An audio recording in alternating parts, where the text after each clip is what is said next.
시편이 몇 편으로 이루어졌습니까? 예.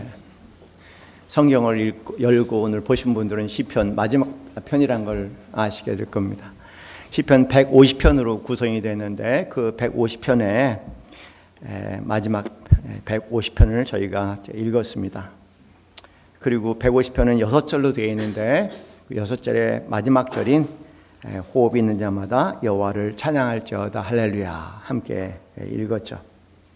그런 면에서 시편 150편 6절 말씀은 시편 전체를 담고 있는 결론적인 그런 말씀이라고 저희가 기억해도 좋을 것 같아요. 시편 160편을 살아낸다는 것이 뭘까? 그러면 시편 150편 6절 말씀을 살아내고 있다면 아마 시편 150편 전체를 살아내고 있다. 그렇게 이야기할 수 있을 정도로 저는 모든 영적인 삶뿐만 아니라 모든 삶과 깊이 관련되어 있는 말씀이라고 생각이 듭니다.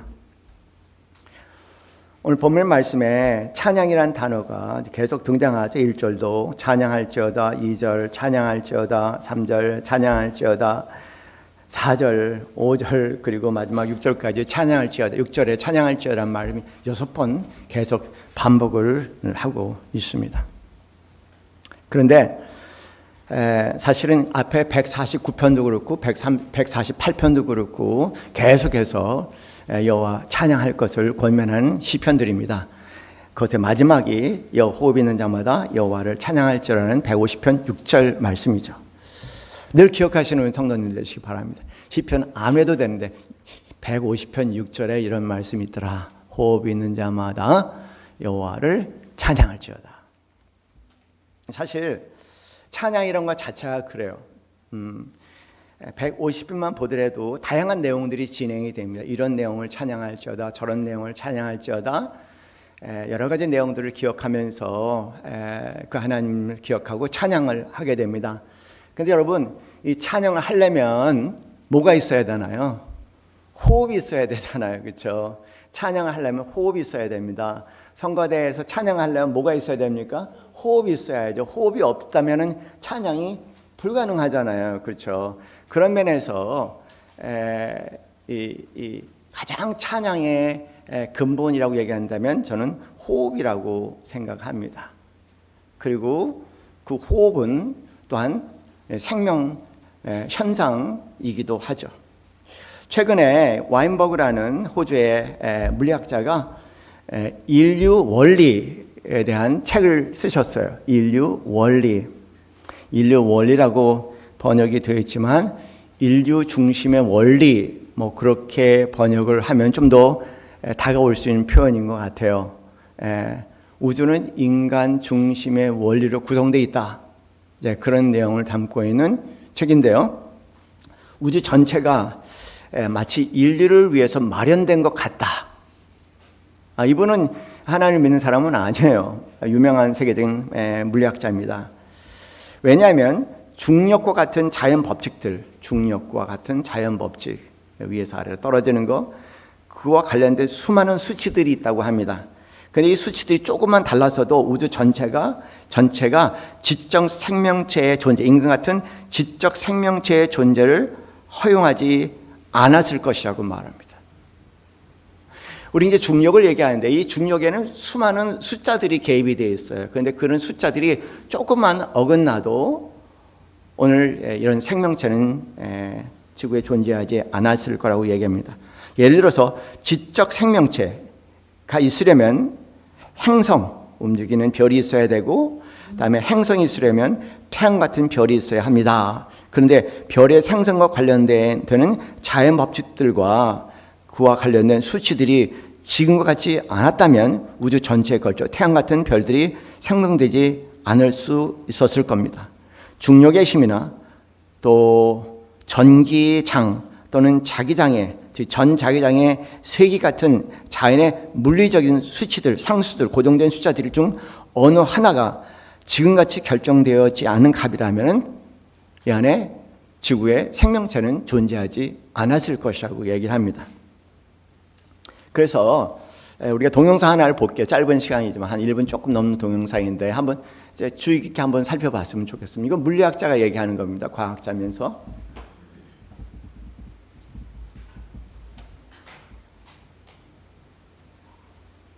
한 가지 질문을 해보죠. 우주는 왜 존재하죠? 왜 우주는 없지 않고 존재하죠? 질문이 좀 어이없는 건 알겠지만 한번 생각을 해보세요. 존재하지 않을 수도 있는 거 아니에요? 그런데 왜 존재하죠? 물리학자들에 따르면 진공 속의 에너지 밀도는 0.000111056이라는 거예요. 그런데 이 값에 0.00001%만 달라졌어도 우주가 생기지 않았을 거라는 거예요. 그러니까 우주가 존재한다라는 게 거의 기적이라는 거죠. 그뿐만이 아니죠. 지구에 왜 지적인 생명체, 인간이 존재하죠? 태양에서 지구까지의 거리가 1억 5천만 킬로미터인데요. 그거보다 조금만 더 가까웠어도 너무 뜨거워서 생명체가 생겨날 수 없었고요. 그것보다 조금만 더 멀었어도 차가워서 그것이 생겨날 수 없었어요. 그런데 다행스럽게도 태양과 지구가 딱 적정거리 1억 5천만 킬로미터 떨어져 있기 때문에 지구에 지적 생명체인 인간이 생길 수 있었던 거죠. 그야말로 기적이죠. 그래서 우리는 한 가지 질문을 할 수 있어요. 인간과 같은 지적 생명체가 출현하기 딱 좋은 환경을 가진 우주가 왜 존재하는지 그것을 물어볼 수 있어요. 너무 질문이 엉뚱하다고요? 그렇지 않아요. 한번 생각해 보세요. 이런 우주가 존재할 확률이 0.0001%였다 그랬잖아요. 그런데 왜 존재하는 거죠? 존재하지 않는 게 확률이 훨씬 높잖아요. 오늘은 이 점에 대해서 생각을 좀 해보죠. 바로 시작하시죠. 내용은 분명하죠. 뭐냐면 물리학자로서 모든 것들을 계산을 해보니까 이 지구에 생명체가 존재한다는 것이 이상하다는 거예요. 우리는 지구에 생명체가 존재하고 있으니까 당연하다고 생각하는데 물리학자 입장에서 여러 가지 조건들을 바라볼 때 지구의 생명체가 인간 같은 특별히 지적 생명체가 존재한다는 것은 그게 오히려 이상하다는 겁니다. 어떻게 그러면 이 지구에 우리와 같은 지적 생명체가 존재하게 됐을까? 드디어 이제 이렇게 시작된 질문은 이걸 풀어가는 긴 과정을 설명을 합니다. 세 가지 제안을 하는데 당연히 이제 어떤 신적 존재가 인간을 창조했다 그렇게 얘기할 수 있다는 겁니다. 당연히. 그리고 순수한 과학적인 입장에서 볼 때는 0.00000000000000001%의 확률에 의해서 지적 생명체가 생겼다. 뭐 그렇게 얘기할 수 있고 또 다른 이론을 제공을 해요. 그런데 제가 그걸 가만히 읽으면서 뭐냐면 차이가 하나도 없네. 다 믿음의 결과네. 신을 믿던 0.00000000001%를 믿던 존재할 수 없는 확률을 믿던 생명체가 존재한다는 어떤 형태의 이름을 붙여도 하나의 기적이다라는 겁니다. 그걸 저희가 마음에 좀 담겨 두었으면 좋겠어요. 그리고 한 가지 분명히 제 개인적인 생각이지만 제 나름대로 열심히 연구하고 분명히 여러분에게 얘기할 수 있는 것은요. 지구 외에는 어떤 생명체도 인간 같은 생명체는 존재하지 않습니다. 그런데 저희 이제 우주과학에서는 끊임없이 인간 같은 생명체를 또 인간이 살 수 있는 그런 조건을 찾아서 끊임없이 여정을 떠나는데 글쎄 모르겠어요.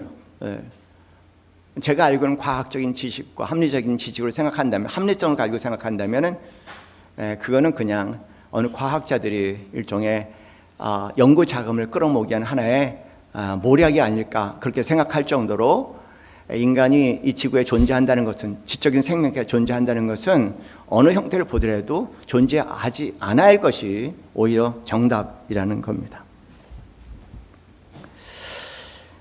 우주에서 그런 점에서 우주에서 이 생명체 특히 인간 같은 지적 생명체의 존재는 하나의 기적이고 신비라는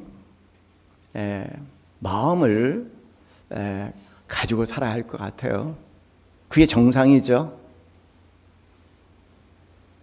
그게 정상입니다.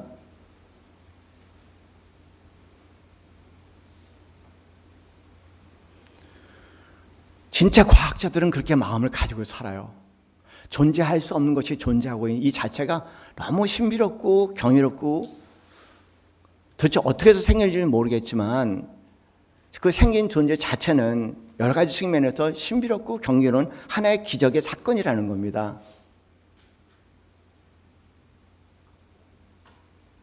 근데 우리는 이빨림 소리를 너무 많이 해요. 하나도 알지 못하는 그냥 얘기를 많이 합니다. 하나님께서 천지를 창조하셨다. 하나님께서 생명을 창조하셨다. 끝! 그리고 우리 삶에 아무런 관계가 없어요.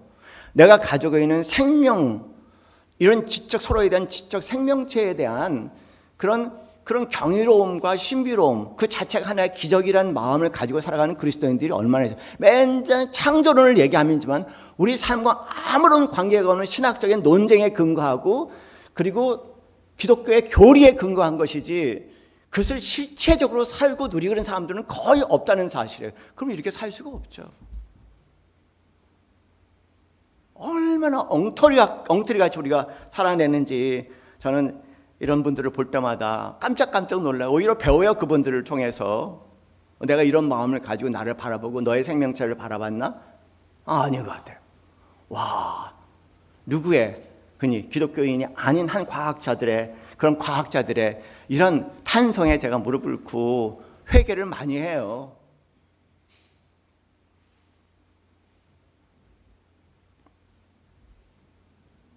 생명은 하나의 기적이고 신비로움입니다.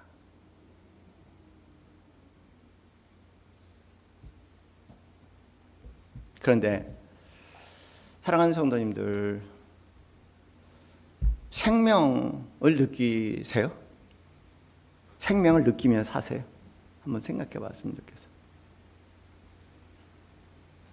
막연한 표현 같지 않아요? 생명을 느끼면서 산다? 아는 것 같았는데, 생명을 아는 것 같았는데 생명을 느끼며 산다고 얘기하니까 막연하고 모호해지는 거예요. 그럼 이런 질문을 제가 던질게요. 여러분, 몸을 느끼며 사세요? 아니에요. 사람들은 몸을 느끼며 살지 않아요. 느낄 때가 있어요. 아파야지만 느껴. 막 너무 고통스럽고 힘들고 아파야지만 그때 비로소 우리는 몸을 느끼는 거예요. 통증이 있어야지만, 고통이 있어야지만 몸을 느낀다는 거예요. 평상시에 멀쩡할 때, 건강할 때는 전혀 몸을 느껴요. 우리는 몸을 느끼지도 않고요, 호흡을 느끼며 살지도 않고 다행히 생명을 느끼며 살지도 못합니다. 그건 한 가지 방법이 있어요. 몸을 느낄 수 있는 방법이 있고, 그 다음에 생명을 느낄 수 있는 방법이 있습니다. 너무 신기한 거예요, 이게요, 저는요. 그것은 뭐냐면 가만히 내가 호흡하고 있는 걸 느껴보는 거예요. 내가 숨을 쉬고 있구나.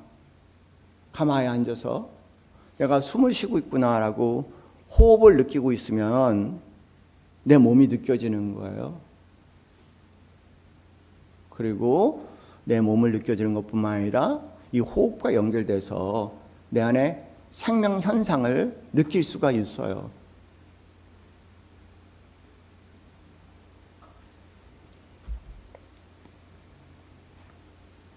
그리고 당연히 우리 그리스도인들은 이런 생명이 죽게로 와서 죽게로 가는 거니까 당연히 이 호흡, 죽게로 와서 죽게로 간다는 그런 인식을 하고 있잖아요. 우리 그리스도인들은. 그러니까 이 호흡에 대해서 예사롭게 생각하지 않죠. 이 주체가 하나님이라는 것을 알고, 그리고 하나님을 인정하고 내 삶에서 하나님께 이 주신 은혜를, 이 기적을 감사할 수 있는 거 아니겠습니까?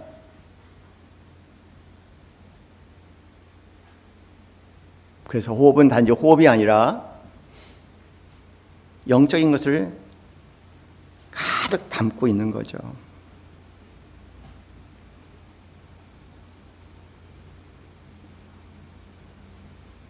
지난주에 몸이 아니라 하나님 지으신 것이고 성령님이 우리 안에 거하시는 것이고 주님께서 사신 몸이고 그 다음에 하나님께 영광을 드려야 할 몸이다. 그냥 몸이 아니라는 거예요. 우리는 몸에 드디어 영적인 의미를 담아내기 시작합니다. 그게 그리스도인이에요. 오늘 호흡도 그래요. 이 호흡이 그냥 호흡이 아니라는 거예요. 이 호흡이 하나님께서 주신 것이고 하나님께로 와서 하나님께로 가는 하나님의 임재와 하나님께서 지금 나와 동행하고 역사하시는 아주 구체적인 직무라고 생각한다면 호흡이 아니라 호흡에 영적인 것들이 담겨지기 시작하는 것이죠. 그것이 그리스도인입니다. 그것이 그리스도인과 비그리스도인의 근본적인 차이라고 할 수 있죠. 오늘 우리가 찬양을 했어요. 한 가지 우리 기억할 것은요, 이 말은 꼭 좀 마음에 담았으면 좋겠어요. 호흡이 깨지면, 이런 표현을 씁니다. 제가 우리의 호흡이 깨지면 상명 현상이 깨집니다. 기억하세요. 호흡이 흩어지고 호흡이 깨지면 생명 현상이 흩어지고 생명 현상이 깨집니다. 호흡이 깨지고 흩어지면 우리의 몸이 깨지고 흩어집니다. 그리고 호흡이 깨지고 흩어지면 우리의 정신이 깨지고 흩어집니다. 그런 면에서 호흡은 단지 호흡이 아니라 우리의 몸이고 우리의 정신입니다. 그런데 오늘 성경 말씀은 이 호흡이 단지 호흡이 아니라 우리의 영적인 내용을 가득 담고 있다고 얘기하니까 호흡이 깨지면, 호흡이 흩어지면, 호흡을 느낄 수 없다면 당연히 몸도 못 느끼고 생명도 못 느끼고 당연히 하나님도 못 느끼고 그렇다는 거죠.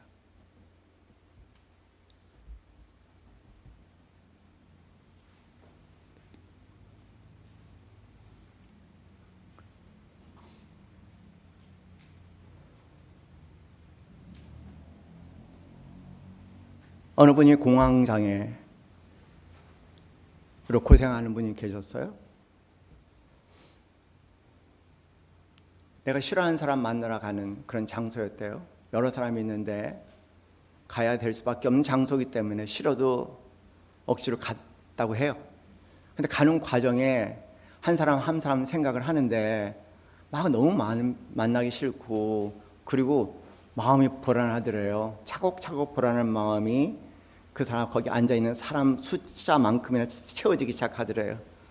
근데 그분들이 모이는 것 장소가 이렇게 이제 지하 이 폐쇄된 공간인데 그 지하에 이렇게 내려가면서 모여 있는 그런 제한된 공간 안에 싹 들어가는 순간 갑자기 숨을 못 쉬겠더래. 숨이 안 쉬어지더래. 자, 보세요. 사람들이 호흡을 하고 있으면 호흡을 못 느껴요. 호흡에 문제가 생길 때 호흡을 드디어 느끼기 시작해요. 그러니까 같이 갔던 사람이 빨리 나가 그러더래요. 살짝 바깥으로 나갔어요.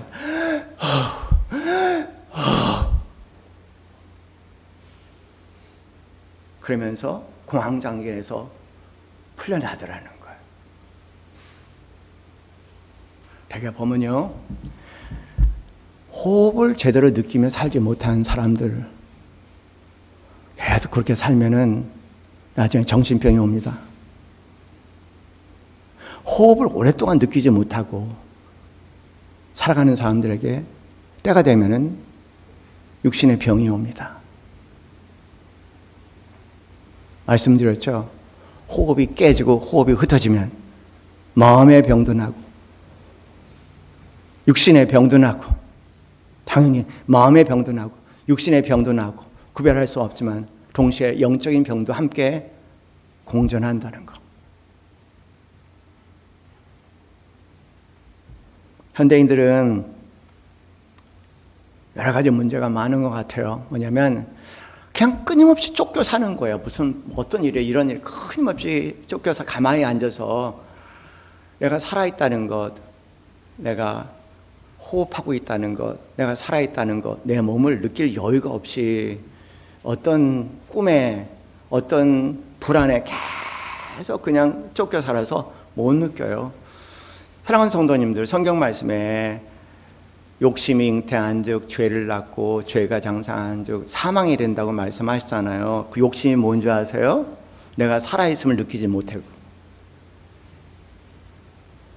내가 호흡을 느끼지 못하고 내가 살아있음을 느끼지 못하는 거, 이거에 대해서, 이 기적 같은 생명과 호흡에 대해서 감사하면서 이걸 누리면서 살지 못하게 되는 것,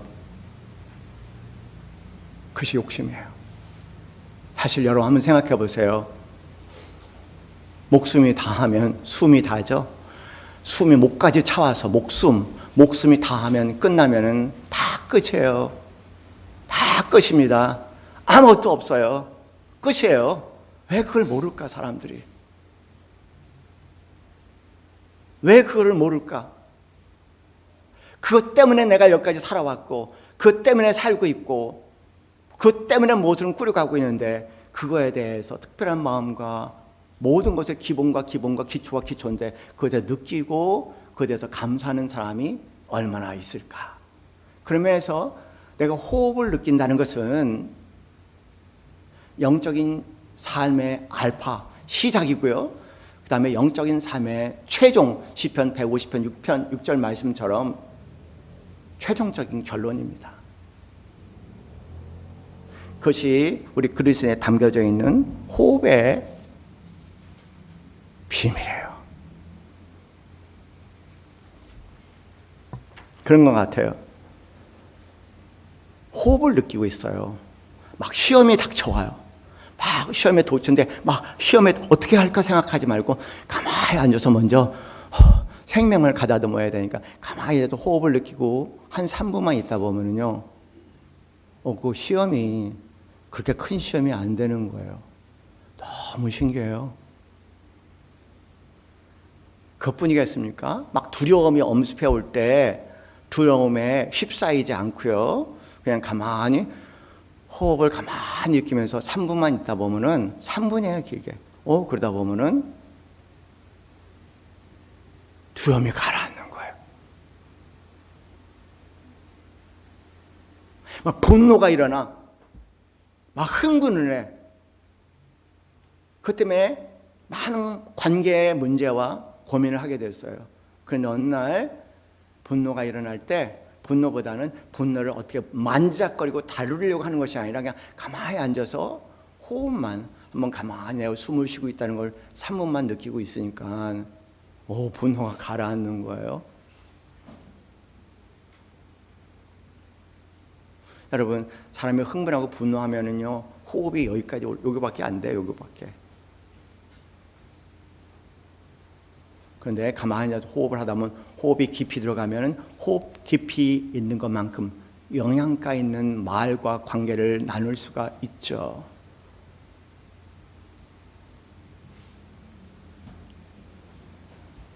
시험이 닥쳐올 때, 두려움 가운데 빠질 때, 고통이 찾아올 때 주께서 지켜주시니 승리하리라는 표현은, 주께서 지켜주시려면 어떻게 하냐면 여러분 마음을 가다듬으셔야 돼요. 여러분이 흥분된 상태에서 아무것도 안 돼요. 여러분이 주께서 지켜주시려면 마음을 가라앉혀야 돼요. 가다듬어야 돼요. 가장 간단한 방법은 호흡에 가만히 들고 내가 숨을 쉬고 있구나, 내가 살아있는 존재구나, 내 안에 생명이 있구나, 그리고 참 하나님께 감사, 그 자체를 감사하게 될 때 그 안에 하나님께서 하시는 놀라운 일이 있다는 걸 여러분 스스로 경험하기를 바랍니다. 영적인 일은 어느 날 알고 보니까요, 그렇게 복잡한 일은 아니에요. 그렇게 힘든 일은 아닙니다. 영적인 일은요, 하나님을 인정하는 거예요. 하나님을 인정하는 가장 쉬운 길은 내가 살아있음을 느끼는 거고 나의 호흡을 느끼는 거예요. 그것이 하나님을 인정하는 거고 하나님께 감사하는 겁니다. 거기에서 모든 영적인 삶들이, 나머지 부가적인 영적인 삶들이 피이는 거죠.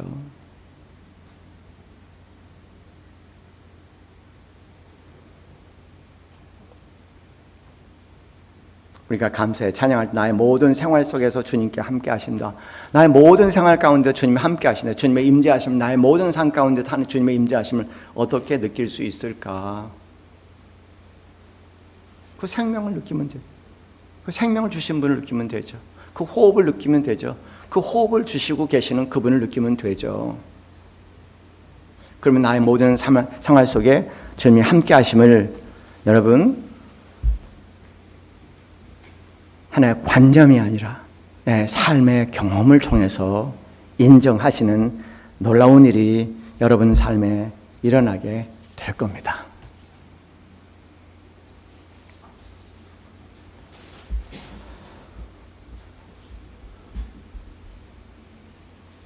결론을 말씀을 드릴게요.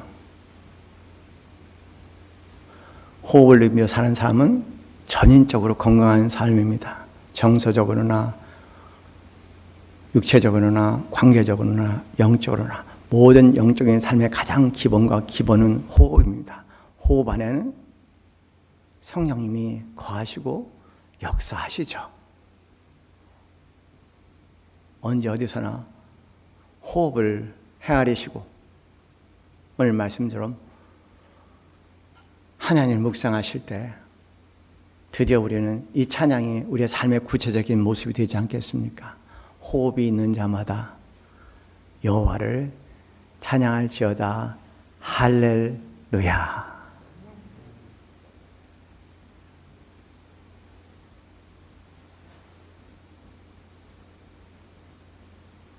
그런 은혜를 온전히 누리시는 우리 사랑하시는 성도님들 되시기를 주님의 이름으로 간절히 축원합니다. 우리 함께 찬송하겠습니다. 날 구원하신 주님 감사. 저는 이 한마디만, 이게 시편 150편 6절 한마디가 저를 구원했다고 생각해요. 정말 와, 놀라운 말씀. 감사. 이 말씀이 여기 있다는 거, 내가 예수님을 만나고 성경을 보니까 이 말씀이 여기 있다는 걸 알고 이 말씀을 통해 내 생명의 구원받는 그런 은혜를 누립니다.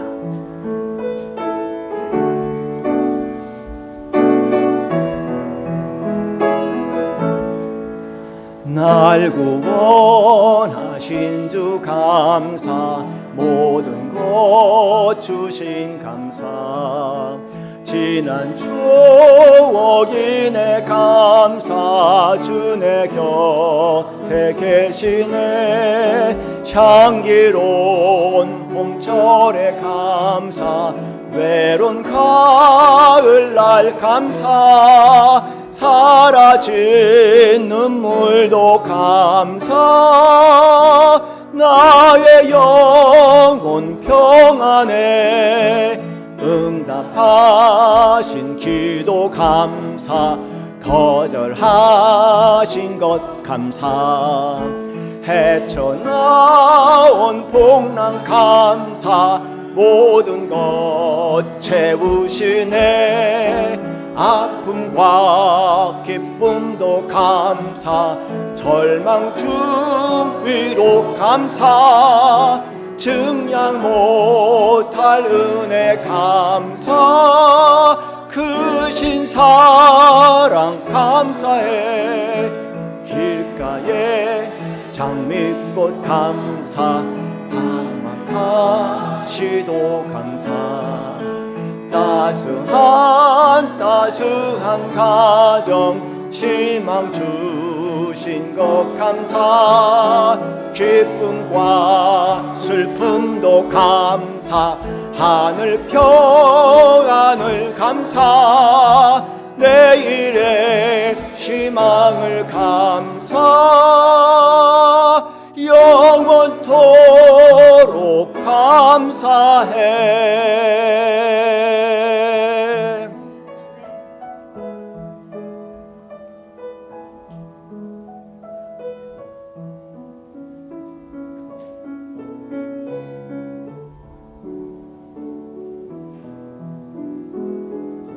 하나님 실체가 없는 뜬구름 같은 외치는 신앙,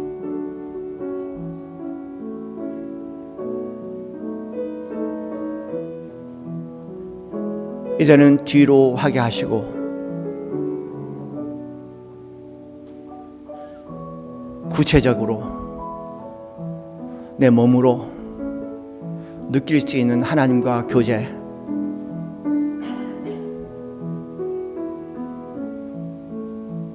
모든 것을 잊게 하는, 모든 것의 기본이며 기범이며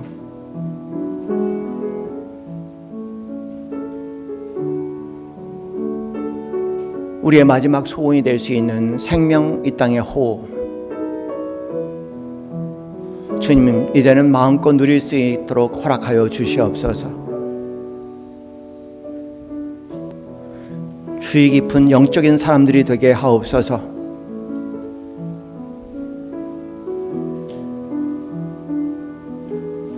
호흡 하나 제대로 느끼지 못하면서 허공의 뜬구름 같은 이야기의 남발이 우리 그리스도인의 삶이 아니라는 것을 기억하게 하옵소서. 말씀이 육신이 되어 우리 가운데 거하셨다고 말씀하셨습니다.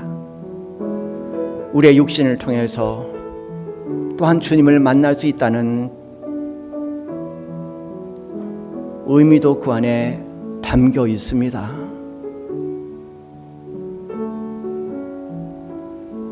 추상, 개념, 관념, 신념, 신조, 실체가 없는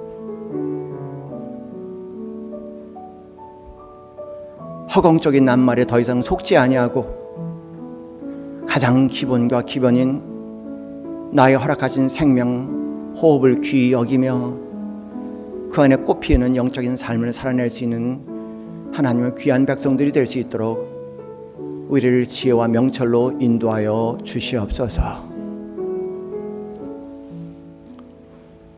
이제는 우리 주 예수 그리스도의 그 크신 은혜와 하나님 아버지의 지극하신 사랑과 성령님의 교통 교감하심이 나의 삶의 가장 기본의 기본인 생명과 호흡을 하나님께서 주시기로 인정하며 그 호흡을 누리며 감사 가운데 매일매일 거룩한 산제사를 드리기 소원하는 이 자리에 있는 사랑하는 모든 성도들 머리 위에 지금부터 영원까지 함께 있기를 간절히 축원하옵나이다.